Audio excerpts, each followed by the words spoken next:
வக்கரதுண்ட மகாகாய சூரியகோடி சமப்பிரப ஹவிக்னம் குருமே தேவ சர்வகாரியேஷு சர்வதா. தென்னாட்டுடைய சிவனே போற்றி, என் நாட்டவர்க்கும் இறைவா போற்றி. அன்பர்களே நண்பர்களே, இந்த புத்தம் புதிய காணொலியில் உங்கள் அத்துணை பேரையும் வரவேற்பதில் மிக்க மகிழ்ச்சி கொள்கிறேன். இன்றைக்கு வருகின்ற ஆங்கில புத்தாண்டு 2026. இப்போ 2025 வருஷம் இப்போ தான் ஆரம்பித்த மாதிரி இருந்தது. கை நொடி சொடுக்கிறதுக்குள்ளேயும் முடிஞ்சு போச்சு. அவ்வளோ வேகமான ஒரு ஆண்டு. இந்த 2025 பல கிரக மாற்றங்களையும் நிகழ்வுகளையும் நம்ம பார்த்தோம். நம் எல்லோருடைய 12 ராசிகளுக்குடைய அத்தனை பேருக்கும் வாழ்க்கையில் முன்னாடியோ பின்னாடியோ நிறைய மாற்றங்கள் நடந்திருக்கு. நிறைய நல்ல விஷயங்கள், நிறைய போராட்டங்கள், நிறைய சிக்கல்கள், நிறைய சவால்கள், நிறைய சாதனைகள் எல்லாமே நடந்திருக்கு. பல பேருடைய வாழ்க்கை மாறி இருக்கு. அதே மாதிரி வருகின்ற ஆங்கில புத்தாண்டு 2026 எப்படி இருக்கும்? பிரத்யேகமான ஸ்பெஷல் சீரியஸ் புத்தாண்டு, ஆங்கில புத்தாண்டு சிறப்பு பலன்கள் 2026. அந்த வரிசையில் நம்ம இன்னைக்கு பார்க்க போகிறது மேஷ ராசி. காலபுருஷனுடைய முதல் ராசி மேஷ ராசியிலிருந்து தொடங்குறோம். ஆங்கில புத்தாண்டு பொதுவாக நம்ம தமிழ் புத்தாண்டு தான் புத்தாண்டுன்னு எடுத்துப்போம். ஆனால் ஆங்கில புத்தாண்டு நடைமுறையில் இன்னைக்கு இருக்கு. நம்ம பல விஷயம் வேண்டாம்னு நினைச்சாலும் கம்ப்யூட்டரை ஒரு காலத்தில் 30 வருஷத்துக்கு முன்னாடி கம்ப்யூட்டரே வேண்டான்னு போராட்டம் பண்ணோம்.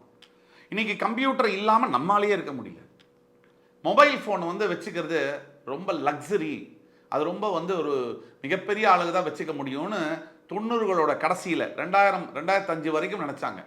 இன்னைக்கு மொபைல் ஃபோன் இல்லாமல் இருக்கியா அப்படின்னு கேட்கக்கூடிய அத்தியாவசியமான பொருளாக அது மாறிடுச்சு. ஒருத்தருக்கு கை கால் கூட இல்லாமல்லாம், ஆனால் மொபைல் ஃபோன் அவர்கிட்ட இல்லாமல் இருக்கவே முடியல. அந்த அளவுக்கு இன்னைக்கு காலகட்டங்கள் மாறியிருக்கு. அப்போ 2026 ஆங்கில புத்தாண்டு, வருகின்ற ஆங்கில புத்தாண்டில் முக்கியமாக நடக்கவிருக்கின்ற கிரக நிகழ்வுகள். அதில் முதல்ல இந்த மார்ச் 6ஆம் தேதி நடக்கக்கூடிய வாக்கிய பஞ்சாங்கப்படி கும்பராசியிலிருந்து சனீஸ்வர பகவான் மீனராசிக்கு பெயரவிருக்கிறார். அந்த பலன்கள் எப்படி இருக்கும்? இது என்ன சார், சனி பயிற்சி போன வருஷமும் நடந்ததுன்றாங்க, இந்த வருஷமும் நடக்குதுங்க, வருஷம் நடக்குமா? சனி பயிற்சி அப்படின்னாலே போன வருஷ வீடியோலேயும் நான் சொல்லியிருப்பேன், திருக்கணித பஞ்சாங்கப்படி அது மாறி இருக்கு. ஆனால் வாக்கிய பஞ்சாங்கப்படி இதுதான் இப்போதான் மாறப்போகுது. வாக்கிய பஞ்சாங்கம்னா என்ன, திருக்கணித பஞ்சாங்கம்னா என்ன? வாக்கிய பஞ்சாங்கம் இறைவன் வாக்கு மூலியமா மனிதனுக்கு ஈர்ந்தது, வாக்கு இயல் பஞ்சாங்கம்.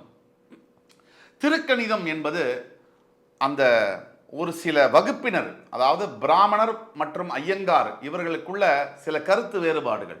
அதாவது திருக்கணித பஞ்சாங்கம் என்பது சைவம் மற்றும் வைணவ மதத்துக்கிடையே இருக்கக்கூடிய கருத்து வேறுபாடுகள்னால வைணவ மதத்தை சார்ந்தவர்கள், விஷ்ணு பெருமானை வழிபடக்கூடியவர்கள், கணிதத்தின் அடிப்படையில் வாக்கியத்தில் சில திருத்தங்கள்லாம் நாங்கள் அமைக்கிறோம் அப்படின்னு திருத்தி அமைச்சது திருக்கணித பஞ்சாங்கம். இப்போ திருக்கணித பஞ்சாங்கம் ஃபாலோ பண்ண போகிறோமா, நம்ம வாக்கியம் ஃபாலோ பண்ணணுமா அப்படின்னு கேட்டால், சனீஸ்வர பயிற்சி இல்லை எந்த பயிற்சிக்குமே பொதுவாக அந்த காலத்திலேருந்து ஃபாலோ பண்ணப்படக்கூடியது வாக்கிய பஞ்சாங்கமே.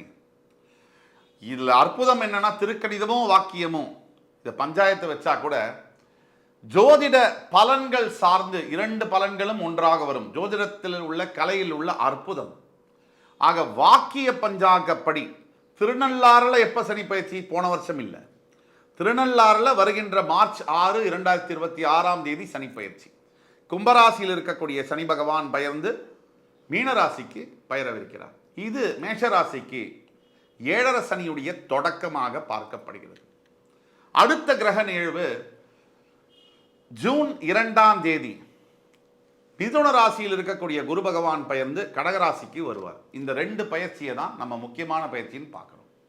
இப்போ இந்த 2 பயிற்சியும் 12 ராசிகளுக்கு எப்படி இருக்கும் அப்படி பார்க்குற அந்த வகையில் இன்னைக்கு நம்ம மேஷராசியை பற்றி பார்ப்போம். மேஷராசிக்கு எப்பவுமே முன் அவசரமும் எடுத்த செயலில் தான் கரெக்டுங்கிற பிடிவாதமும் அதிகம் உண்டு. அது எந்த காலத்துலேயும் உண்டு.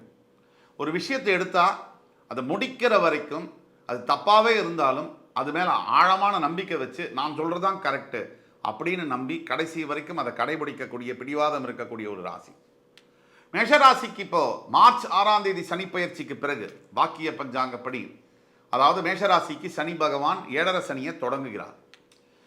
அப்போது வாக்கிய பஞ்சாங்கப்படி மேஷராசிக்கு 7.5 சனி தொடங்கும் போது பொதுவாக எல்லாரும் சொல்கிறது 7.5 சனின்னு சொன்ன உடனே மிகப்பெரிய பிரச்சனைகள், எல்லா விதத்துலேயும் பின்னடைவு, எல்லா விதத்துலேயும் தடை தாமதங்கள் அப்படின்னு நம்ம சொல்லுவோம்.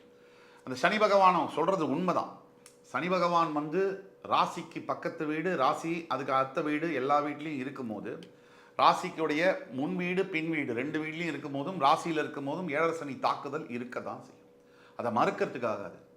மேஷராசிக்கு எந்த மாதிரியான தாக்குதல்கள் இருக்கும்? மேஷராசியை பொறுத்த வரைக்கும் முதல்ல சனி வந்து 7.5 சனியை தொடங்கும் போது, அதாவது அவருடைய சனி வந்து எப்படின்னா முதல்ல சிரசிலேருந்து ஆரம்பிப்பாருன்னு சொல்லுவாங்க. அதாவது தலை புத்தியிலேருந்து. அதுக்கப்புறம் ஜென்ம சனியாக வரும்போது ஹிருதயத்திலேருந்து தொடங்குவாருன்னு சொல்லுவாங்க. அதுக்கு பிறகு பாதசனியாக மாறுவாருன்னு சொல்லுவாங்க. இந்த தலையில் வந்து சனி பிடிக்கும் போது, அதாவது மீனராசிக்கு சனி வந்தாலே மேஷராசிக்கு பிரெயின் அப்படின்னு சொல்லக்கூடிய புத்தி என்பது சனியால் வந்து பிடிக்கப்படும். சனி பகவான் வந்து மேஷராசியுடைய புத்தியை பிடிச்சிட்டான்னு சொன்னால் புத்தி வேலை செய்யாது. இதுதான் ஃபஸ்ட்டு பாயிண்ட். புத்தி வந்து நம்மளோட புத்தி நமக்கே வந்து ஆப்போசிட்டாக வேலை செய்யக்கூடியது. நம்பர் 1. சரி, நம்மளோட புத்தி நமக்கே ஆப்போசிட்டாக வேலை செய்யறதை விட ஒரு ஆபத்து வந்து கிடையாது. அது அடுத்தது பாயிண்ட்டு. மேஷராசிக்கு சுற்றி இருக்கக்கூடிய நண்பர்கள், உறவுகள், அவங்கெல்லாம் என்ன பண்ணுவாங்கன்னா, சாதாரணமாக நம்ம இருக்கும் போது கூட பிரச்சனை இல்லாமல் இருக்கவங்க இந்த சமயத்தில் பிரச்சனையை உருவாக்குறதுக்கு மேனேஜராக இருந்து ட்ரை பண்ணுவாங்க. நம்ம மேலே வந்து தேவையில்லாத வார்த்தைகள்லாம் பேசுவாங்க. நம்மளை வந்து இன்டிமிடேட், அதாவது தூண்டுவாங்க. நம்மளுடைய உறவுகளில் பிரச்சனையை விரிசலை கொண்டு வரத்துக்கு 3வது மனிதர்களால் பிரச்சனைகள் வரும். இதெல்லாம் சகஜம்தான். 7.5 சனினால் என்ன பாதிப்புகள் வரும்னா, கணவன் மனைவி இடையே வந்து சாதாரணமாகவே புகையக்கூடிய விஷயங்கள், தீப்பத்தி எரியக்கூடிய நிலைமையில் மாறுறதெல்லாம் தான் சனி செய்வார். அதை அப்படி தான் செய்வார் அவர். அதுதான் 7.5 சனி. இதைத்தான் நம்ம எதிர்பார்க்கணும். 7.5 சனி பீரியடில் வந்து நான் வந்து எனக்கு வானத்துலேருந்து வந்து தங்கம் விழும், எனக்கு வைரமெல்லாம் கொட்டும், எனக்கு வந்து நான் வந்து கோடிக்கணக்கில் சம்பாதிப்பேன், இதெல்லாம் வந்து 10 லட்சத்தில் ஒருத்தர் 2 பேருக்கு நடக்கும்.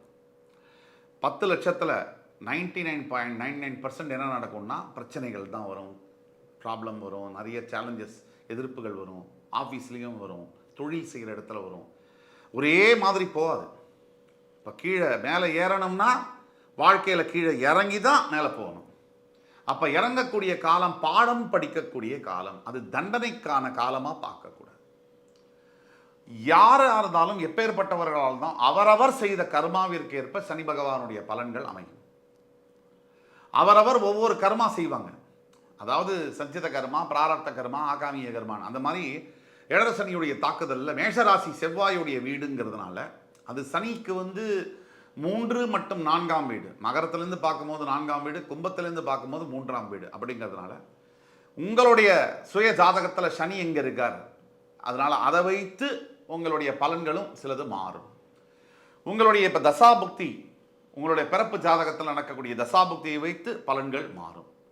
ஒட்டு மொத்தத்தில் புத்தியை வந்து சனி பிடிக்கக்கூடிய இந்த காலகட்டத்தில் நாம் எப்படி தப்பிச்சுக்கணும், நாம் எப்படி வந்து சரியாக இருந்துக்கணும் அப்படிங்கிற கோட்பாடுக்குள்ளே நம்ம போகும். பிரச்சனைகளை தடுக்க முடியாது, அதோட வீரியத்தை கம்மி பண்ண முடியும். அதுக்கு என்ன செய்யணுங்கிறதுக்குள்ளே நம்ம போகும்.